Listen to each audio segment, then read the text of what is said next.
Language Success Coach here. Coach Chanel. And I am here to give you updates on this week's topic. So this is episode 2, and we're going to talk about the tenses um, that you are required to know for CSEC Spanish exam, right? So I know tenses are not a topic that many of you like, and it's not just that, and it's understandable. That's what I want to say. It's understandable that you might not like it. Grammar is the maths of a language. Understandable. That's what I want to say. Sorry. So grammar is the maths of any language. All right. Once you're doing grammar, it's actually something that's a lot more technical. And because it's more technical, it's often a bit more frustrating. But for certain, I can let you know that grammar is the maths, and it does not have to be complicated mathematics. It can be very simple mathematics. But the reason I'm mentioning this, it's not to say that maths is bad or that maths is hard, although the results have not been the best, but really to share with you that your frustration with grammar is duly noted, and um, it's normal. Okay, if you're frustrated with grammar, you are normal. All right, so don't worry about that part. However, for the exam, although you're not tested actually on grammar, you're not actually tested on grammar, right? You're tested on your, or rather assessed on your ability to speak, read, write, and listen in Spanish, or um, in terms of the syllabus, it's actually the modern language syllabus. So this covers information for French learners as well as for Portuguese. So you're not really being tested on grammar. However, grammar is a crucial component in language structure. So you do need to know grammar. And one aspect of grammar that can be quite frustrating because it's so different from English is are the tenses in Latin, sorry, tenses in Romance languages. So French, Spanish, and Portuguese, they are all Romance languages, and they do share certain features. Now, for French and Portuguese, I can't tell you specifically um, how different they are. But for Spanish, which I definitely teach, I can at least go deep into the tenses that you will have to learn and give you some information. Now, for certain, just to let you know, hi, I see someone is saying hi already. So while I'm speaking, I would not necessarily be able to comment immediately. But if you have a question, I will check the chat and you can simply put it there, okay? So, in terms of the tenses that you do have to learn for Spanish, you do actually have 9 tenses that you are required to learn for Espanol. And I actually like grammar. And I did study languages. So for me, learning about these and reading on these is actually quite fascinating. It's nearly scientific. However, you don't need to dive that deep into this subject. What you need to know is enough about these tenses and need to know that you do have to learn more than just present tense to make it in the exam, all right? So what I'm going to do, I'm going to go through each tense and I'm going to give a brief explanation of when they function. And I'm using the word when because tenses are about time. When you go through different tenses, you go through different time periods. So the use of a tense in English as well, by the way, yeah? But the use of a tense helps you pinpoint when an action occurred. All right. So let's start off with the first tense that you normally learn when you start learning Spanish, and that's simple present tense. Simple present tense is chill. Okay, he's very chill. Now you do have 3 different endings because you've got a separate ending for AR, ER, and IR verbs. Um, excuse me. However, um, However, with simple present tense is very simple because one is used for present activities in Espanol, and it's also used to discuss things that are generally true or generally factual. All right. So it's a pretty good tense. All right. So that's pretty basic. All right. Pretty basic in terms of understanding that tense. Then you also have present continuous tense. Well, here they list continuous or progressive. I do believe they are trying to say present continuous.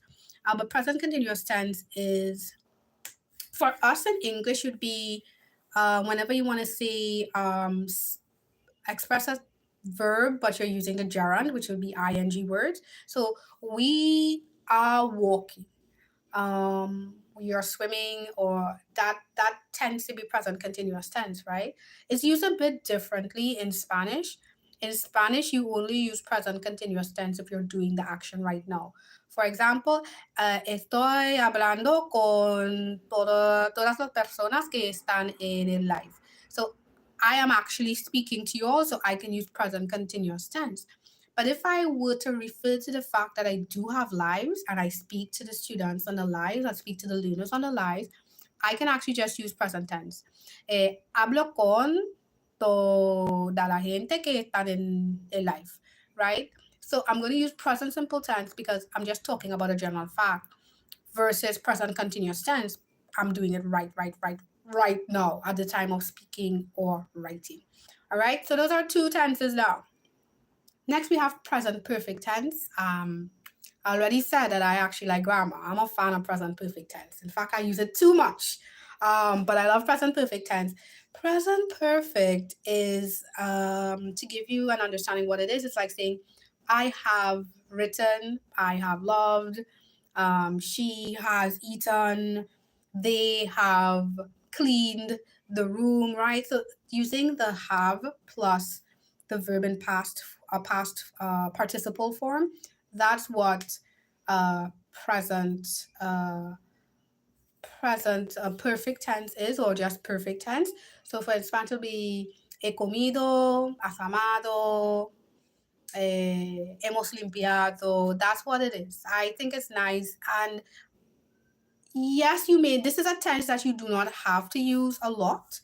However, um, the reason why, just checking something really quick here, guys.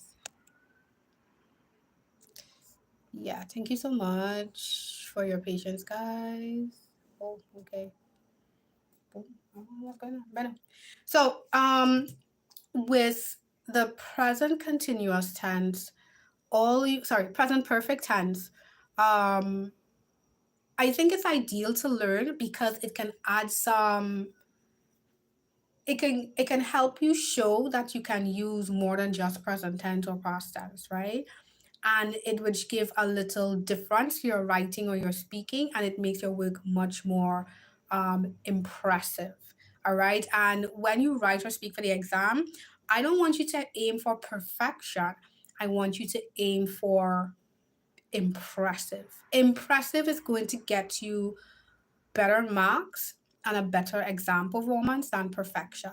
Sometimes we aim for perfection and we're so fraught by anxiety that it does not help your performance. However, just aiming for impressing the examiner, impressive writing, impressive speaking, that definitely works a lot. Dawn says, a small content creator will support you. Hi, Dawn. Thank you so much. Of course, for you all here, this channel is all about giving information to students across the Caribbean who are working on or preparing for CSEC English A, CSEC Spanish, and Cape Coms. And I make a face with Cape Coms because I have a love-hate relationship with that particular subject. So the more you can spread information or spread the channel to your peers, um, and have them stay subscribed would be great because I give freemium content here. Everything you get on this YouTube channel is totally free, and it's actually the same thing I teach my students in our classes, right? So we're moving on from present perfect. So that's the third tense we looked at, right? So that's number three. Numero tres. I can't do three. Oh wow. Then we've got preterite. So I think this is where when you're learning Spanish, you're okay for present tense. You may not learn present continuous tense immediately, But when we get to past tense and you learn preterite versus imperfect, which would be our fifth tense, you can say, then it gets kind of crazy, right? However, it's not that bad. So preterite is essentially past tense.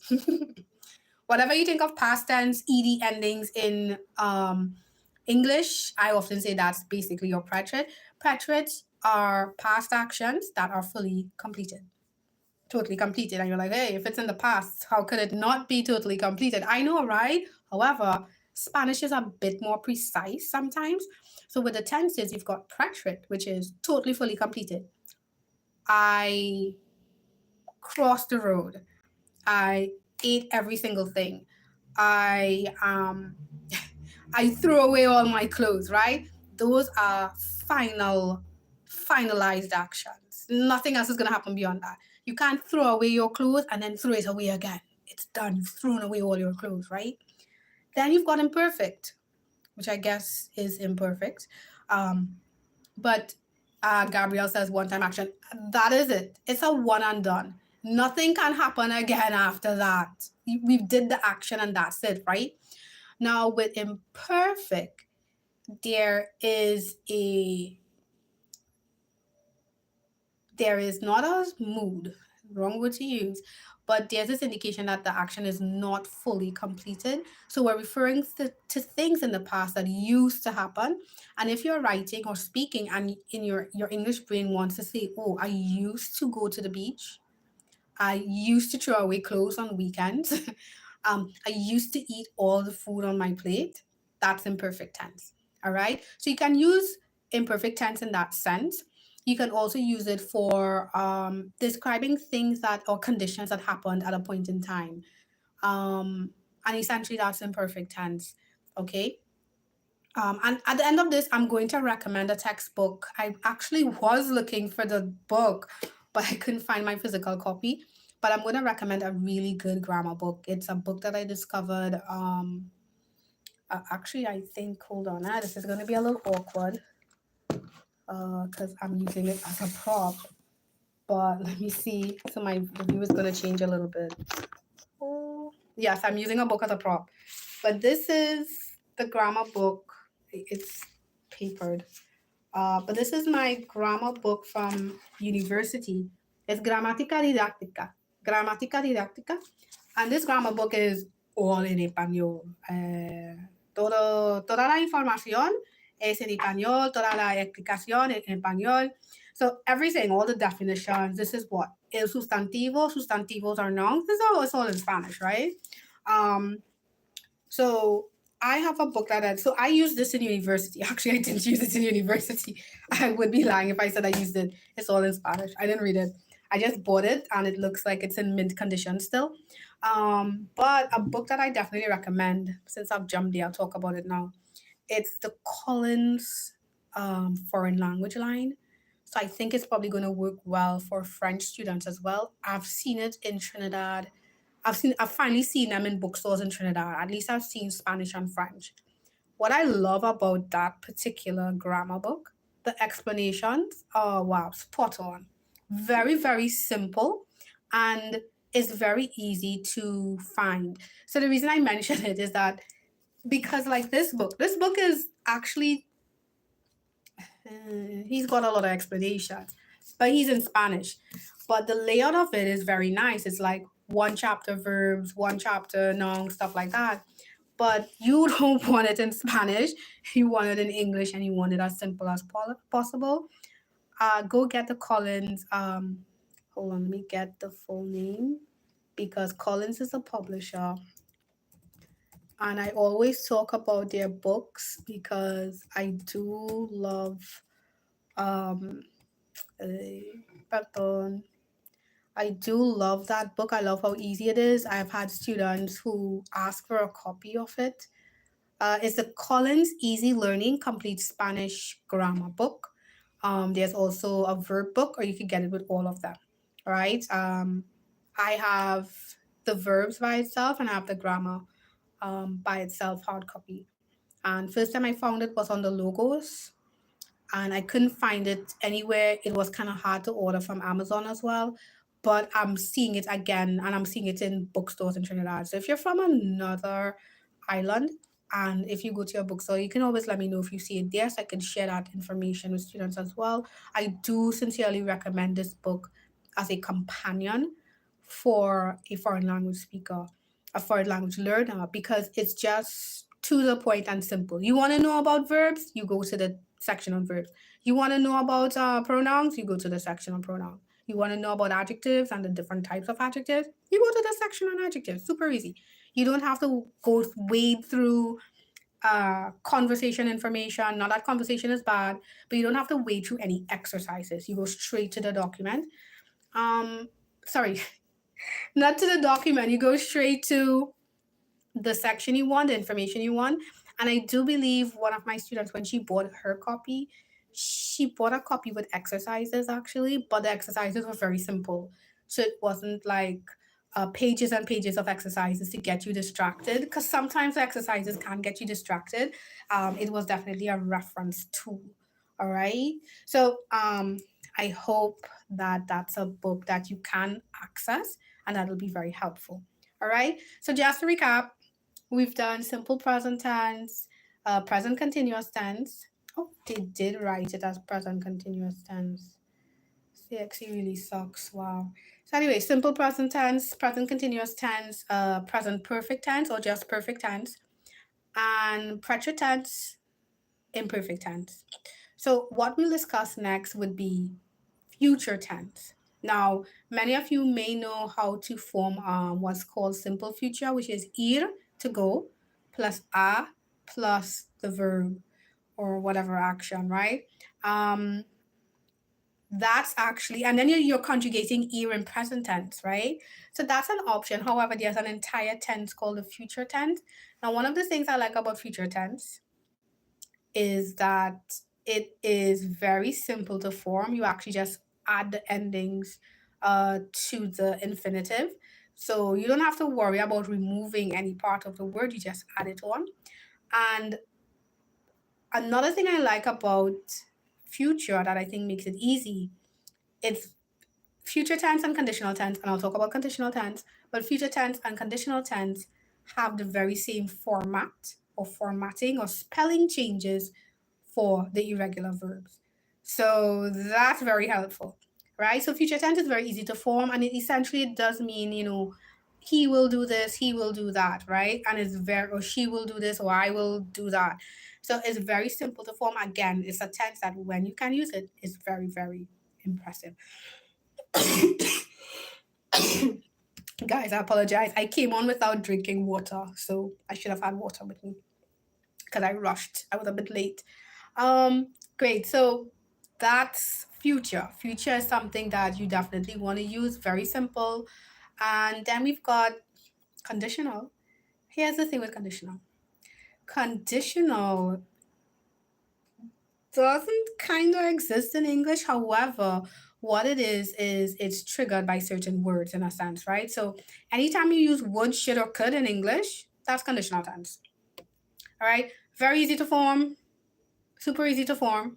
Like I said, irregulars, they share the same stem spelling change as future tense, and they are worthwhile. You definitely need to know them. The only thing I would say is that CSEC level, again, this tense, just like future tense, just like perfect tense, you do not necessarily need to use it too much. It may not be frequently used. However, it is very helpful to respond to certain questions, and that can be for oral or your paper too. So, for example, with conditional in particular, I would say learning me gustaría, te gustaría. That's pretty important. Me gustaría would be I would like something. So that's a phrase that might be a verb formation that would be very frequently used. Then we've got debería, which would suggest, which you could use for suggestions or giving advice, and there's podría, right? So those from poder. So podría from poder, debería from deber, me gustaría from gustarse. Sí, exactamente. So those are ones that you want to use. They are definitely very insightful. Then we've got past continuous tense. So the last two that I'm going to talk about, which would be past continuous tense and pluperfect, those are not, I don't want to tell you you're not going to use it. You can use them. You can use them. Um, but you're probably, the opportunity to use them are probably going to be even rarer than future conditional and perfect tense. I'll give you pluperfect first. So pluperfect is essentially the past tense of perfect tense. So if perfect tense is I have written, pluperfect is I had written, right? That's what pluperfect is. And then you've got past continuous tense, which would be something more like I was eating, estaba comiendo. Um, you're using imperfect form of estar. Again, you could use these tenses. They're valid tenses. Um, it's not a case of they're wrong. It's a case of, like, for example, for me, past continuous tense, I might, most of the times when a student wants to use past continuous tense, they could probably use imperfect tense. And that's more impressive. And with pluperfect, you may hardly find yourself in a situation to use it or say it. And that's essentially that.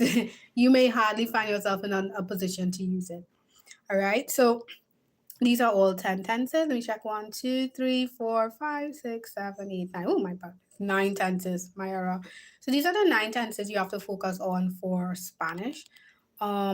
Here's what I would recommend that you try to master. Present simple tense.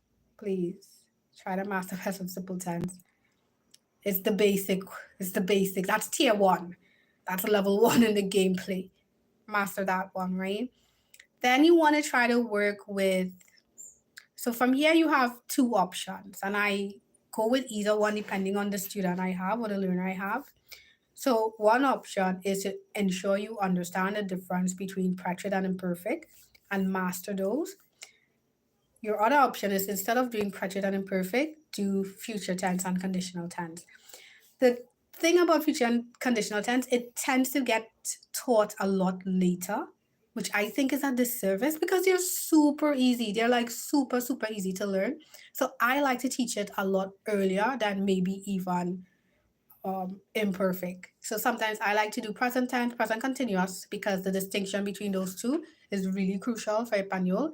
They're used differently in Spanish versus English. And then I like to try to get to future. So I might do preterite, but I wouldn't necessarily do imperfect. I might try to do preterite because that's basic past tense, and then future conditional and go back to imperfect, right? So that the preterite gets to marinate. Future is so simple, conditional is so simple. With conditional, you just need to remember, oh, anytime I want to use would, could, or should, that's more than like, or anytime I want to use the would, I would go to the zoo. She should get a job. She should study, right? That means you're probably going to use conditional, and that's really the trick. All right. Now I also said master. So when I say master, this is something I do for my students, my learners as well. You're gonna master regular verbs, right?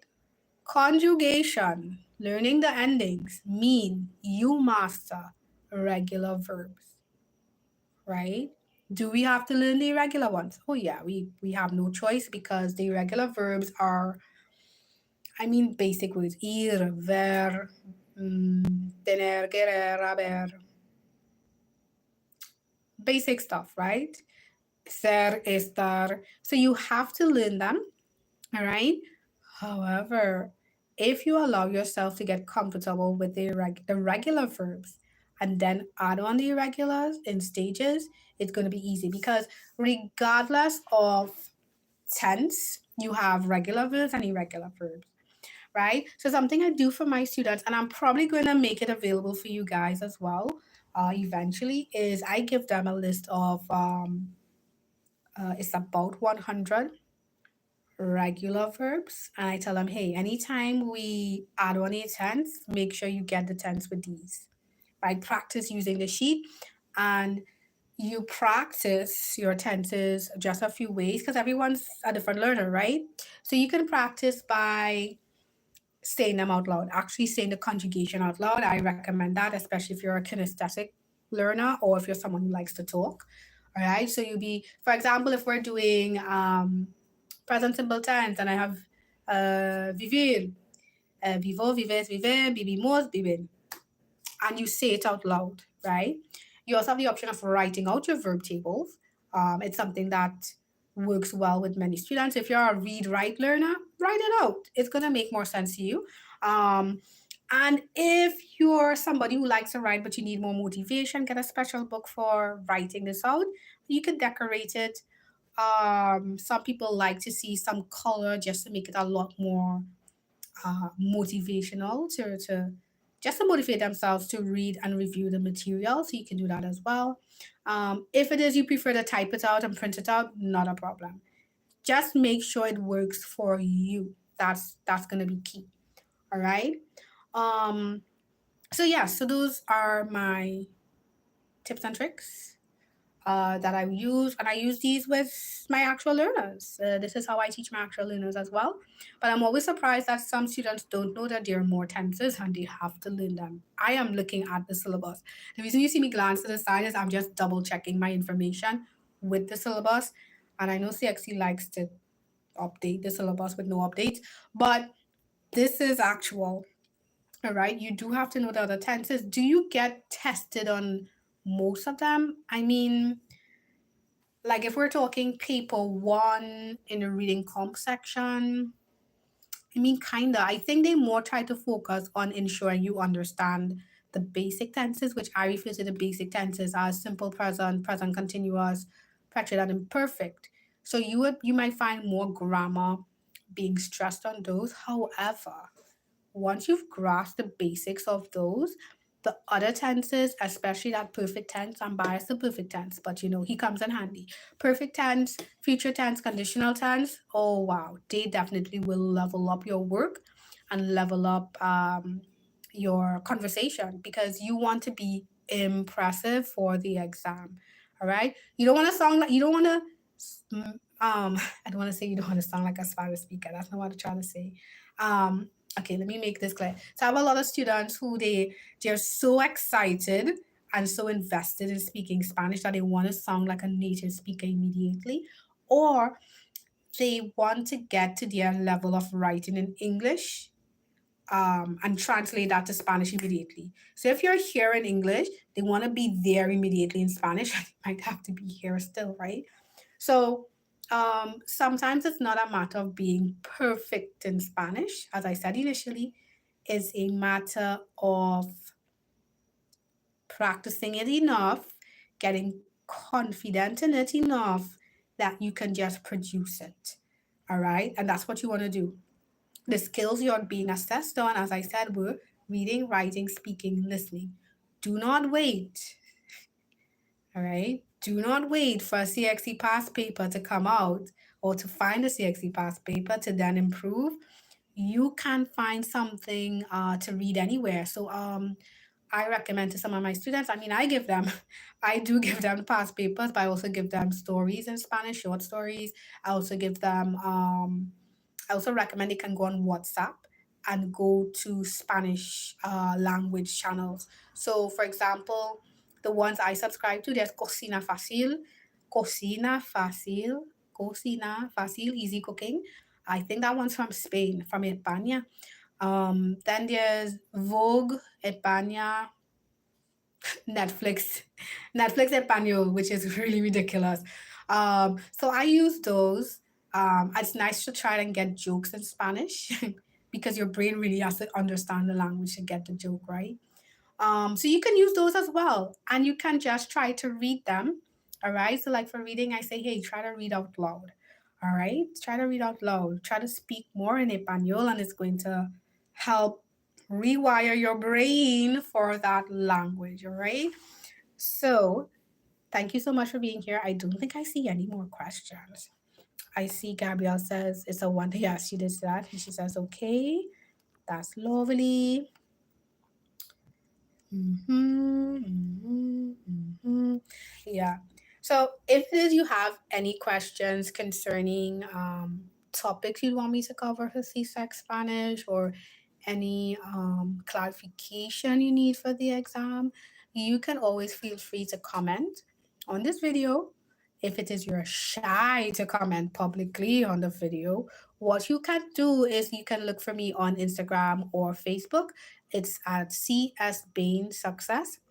And you can simply send me a message and let me know you want to cover something, and I'll definitely put it on my schedule for one of the Monday night lives in the future. Let me do apologize for being so late. And if I sound a bit different than before, it's because I did rush and I missed my dinner. I missed dinner. So I'm excitedly thinking about what I'm gonna have for my extremely late dinner. Um, I do hope this was helpful. And I'm gonna leave you with some words that I normally say at the end, and it's a mantra that I came up with, and I hope it helps you. And it's, I am succeeding, I am successful, I know myself, I love myself. Y'all have a great day. Thank you.